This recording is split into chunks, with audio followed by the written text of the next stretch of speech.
Hey, this is Jamey with Stonemaier Games, and this week, for this week's Sunday Sit Down, I'm going to talk about games with timers. This has been a topic that's been very interesting to me recently due to a game that we are working on, and I have some thoughts about it from a design perspective that I'll save to the end of the video. I'll start with my top 10. Actually, I'll start with honorable mentions so you know that I'm not going to mention these games. Escape, La Boca, Magic Maze, Unlock, and Fuse. You'll notice in there that I put Unlock. Unlock doesn't have a sand timer, but many of the Unlock and Exit Room games have a timer kind of going on in the background. Like you have 60 minutes to escape this escape room. Some games that were very close that had kind of real-time elements with kind of a timer were Tuki, which doesn't have a timer, but players are under the clock to perform in Tuki. Sidereal Confluence, which can optionally have a timer, but I think most people don't actually play with a timer. Captain Sonar, again, under the pressure, and Tzolk'in and games like it where time is a resource. I'll link to a video below where I talk about time tracks and games that use time as a resource. I'll also post another link below to Board Game Quest. They have a top 10 games with timers in it as well, or it's either real time or games with timers. Real time. So they have some games with timers that I just haven't played on that list. Let's get to my number 10. My number 10 is, and I'm sorry, I apologize, I only own one of these games, even though I really do like many of these games. All of these games, really. My number 10 is Werewords. Werewords was one of the nominees for the Spiel DRs this past year, and it is a game where you play under a certain clock, I think it's 10 minutes, to kind of solve the mystery of who's a werewolf, who's not a werewolf, and to survive the night. And the thing that I like about this game in reference to the timer, which is my focus of today's video, is that you know when you go into a game of Werewords that it will last a certain amount of time. That it's not going to go longer than X amount of time, 10 minutes, maybe 15 if you need a little time to explain some rules. So I kind of like when timers are used for that purpose in games where you know that it's going to be a specific length, so you can say, okay, we've got 15 minutes left on game night. Let's play this game that we know guarantees that it is not longer than 15 minutes or 10 minutes or whatever the timer is. So that's Werewords, my number 10. My number 9 is the game that I do own. This is When I Dream. This is a game that kind of, it's competitive, but throughout the game it ends up being semi-cooperative, where each player puts on, well, you take turns putting on a sleep mask, and you turn over a timer. I think it's a 90-second timer, and you players go around trying to give you clues for a picture that they can see that you cannot see. They're giving you one-word clues, and you are trying to guess that clue, guess as many as possible within the time frame, the 90 seconds, 60 seconds, whatever it is. And some of the players are giving you accurate clues, other players are giving you inaccurate clues, and you don't know which is which. I think this game ends up being really interesting because of that element of it. There's the real-time pressure added to you don't know who to trust, and you can't see anything because of the sleep mask. I think all that adds up to a really interesting experience. And one of the cool things about When I Dream is before you take off your sleep mask, you have to, you need to try to recount your dream. So you might say, okay, I was dreaming about bacon, and I was flying on a bed, and there was a lawnmower. So you're trying to recount it. And so the time pressure, again, adds to, detracts from your ability to be able to recount that dream when you're done. So that's When I Dream, my number 9 game with a timer involved, the clock involved. My number 8 game with a timer involved is Mountains of Madness. So this is a cooperative game where you are trying to, it's actually been a long time since I played this. I only played it once, but I did enjoy my play because you're trying to win the game. It's a cooperative game. You're trying to, I believe, get to the top of the mountain and then fly away. But it does a few really interesting things because it is cooperative, and there are timed segments in the game where you're trying to contribute a certain number of cards to solve a problem. And the cards are written in such a way on the board that they are intended to confuse players. So it might say you need red cards, but the card itself is blue. And so in real time, your brain is trying to figure that out within the time constraint, which makes it more difficult. It's not something that you can just puzzle out, because in real time, you are looking at one thing and your brain is thinking one thing and you're trying to almost act against your brain, which goes really well into the theme of kind of insanity in this game. So I really like that the time pressure contributes to that. The other part is, in this game and in Fuse and in other cooperative games too, the timer reduces the chance of having an alpha player or a quarterback, a player that's just telling everyone else what to do, because there just isn't time for it. You don't have the time to do that. So I think that a timer in a cooperative game can reduce the chances of an alpha player from arising from your play group as well. That's number 8, Mountains of Madness. My number 7 is, where's my number 7? Okay, so I have a few cheats on this list. I have a couple pairings of games that remind me of the same thing in the same category. So at number 7, I have Scategories and Cave Paintings. And the purpose of the timer in both of these games, in Cave Paintings, you are drawing a picture within a very limited time frame, and you have to hold the pen in a weird way, so you're not drawing very well, and you're under the time pressure. In Scategories, you have a time pressure to write down a certain number of words, I believe it's 10 words, that start with a certain letter. And you're under time pressure to do that.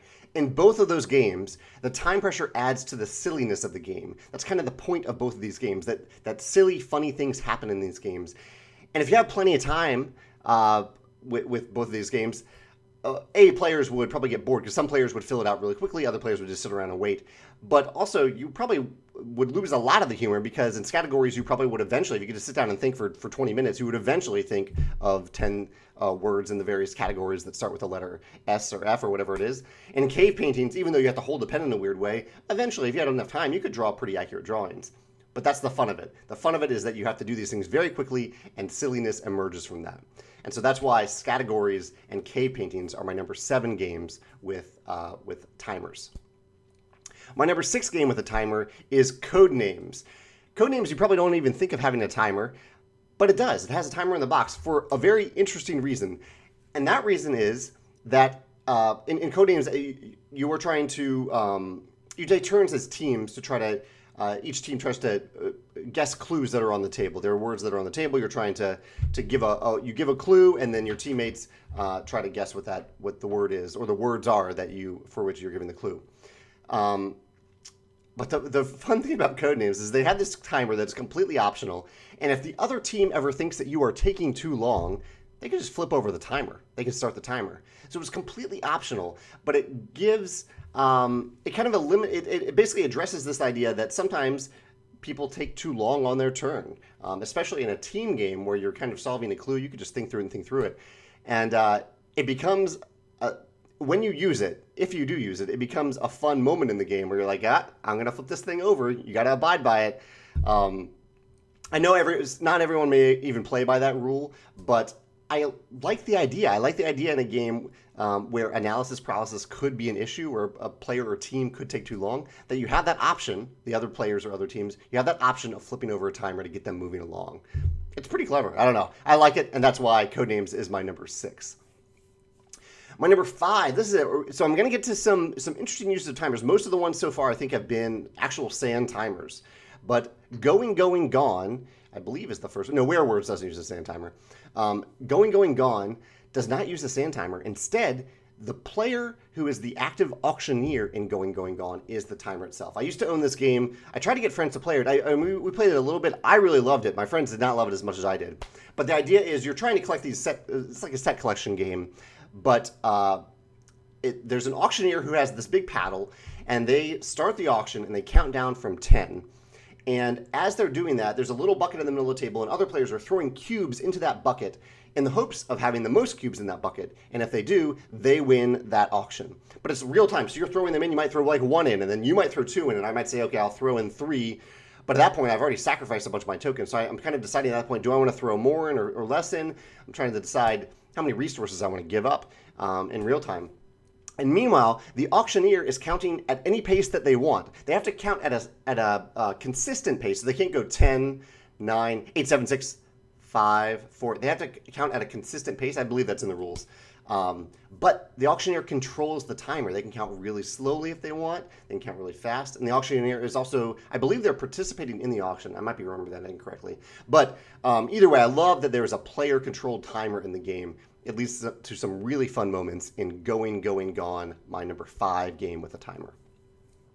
My number 4 game with a timer, this is another interesting use, kind of like Codenames, is a game called Pix, P-I-X. And as usual, I'm sorry I don't have visuals, but I will put the names of all these games in the comments below. So if you want to see these games that I've talked about, you can look below and see in the description what they are. So Pix, P-I-X. This is a game with magnets and these little fuzzy tokens that you're putting on a magnetic board to form a picture. And each player is doing this at the same time.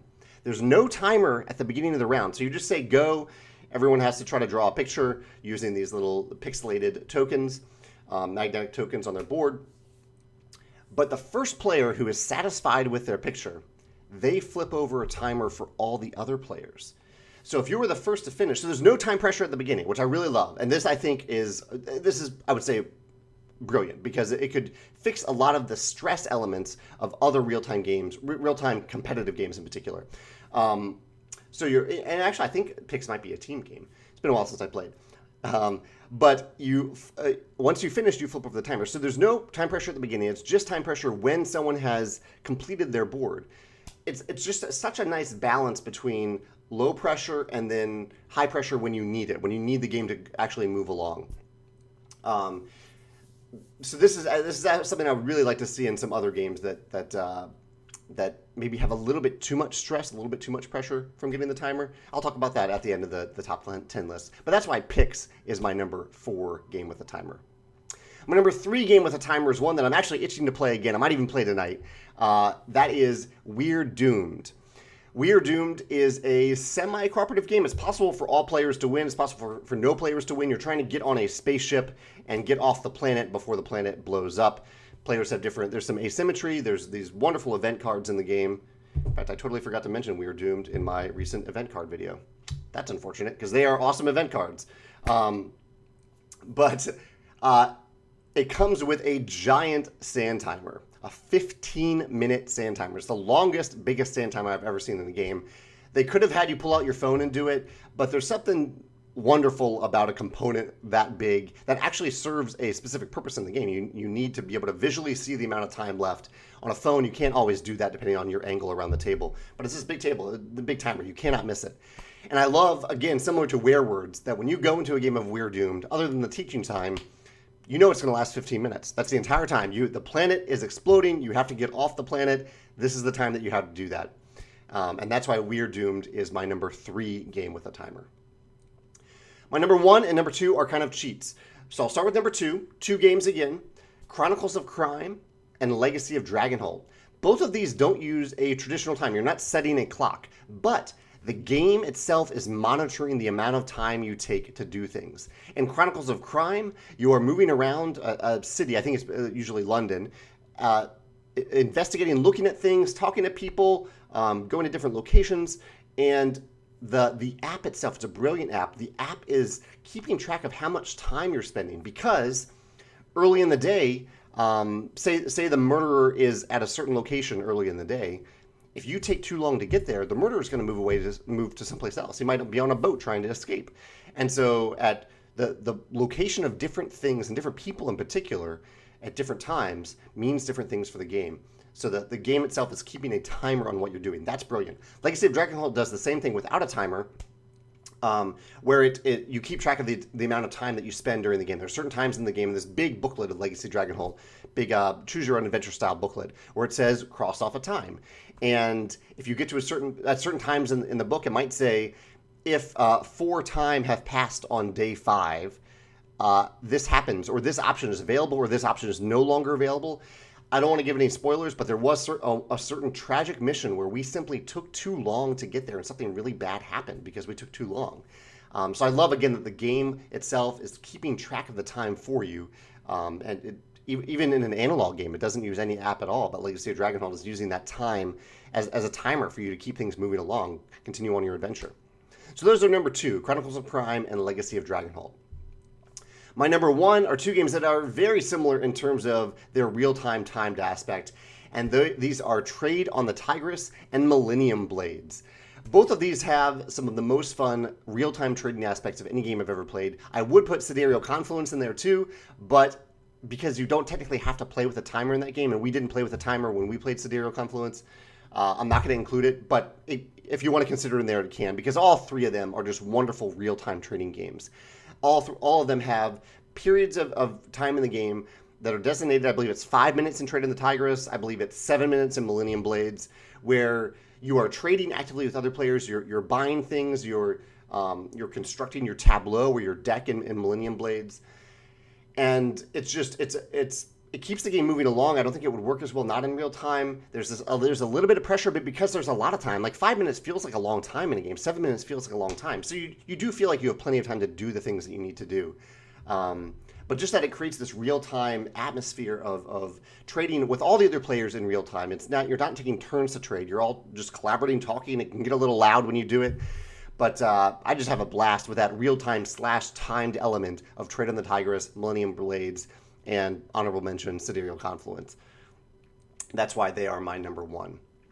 So I've talked about a few design elements here, but I wanted to mention a few different things that I didn't quite bring up. I did allude to stress a little bit. So sometimes real-time games can stress me out. Magic Maze does. Escape does. Tuki, I love the spatial puzzle in Tuki, but it does stress me out. It's the one thing that I have slightly against Tuki, because I really do enjoy the spatial puzzle in Tuki. But it does stress me out to a certain extent too. So I think that's something that designers might want to keep in mind when they have real-time games with timers. With solutions being a game like Codenames, where you can optionally flip the timer, Picks, where you don't flip the timer until a certain something happens, and Trade in the Tigris, Millennium Blades, where you have a lot of time. That doesn't work in all games, but something to keep in mind. Keep in mind player stress, I think, when you're designing these games. Something that I'm keeping in mind myself. Number two is graphic design. I think in real-time games, it's really crucially important that the graphic design is very clear, because in real time, that can again add to the stress. If you are looking at something and you're misunderstanding it in real time, and then the real-time period ends, and you look back and you're like, oh man, I totally messed that up. I was reading that the wrong way. That can really impact your experience of the game. It can impact other experiences of the game for the other players in a competitive game if you've messed something up for everyone. So I think graphic design needs to be really, really clear. And last, I think we've definitely found this with the game that we're working on, it can definitely be a teaching challenge, especially in a competitive game.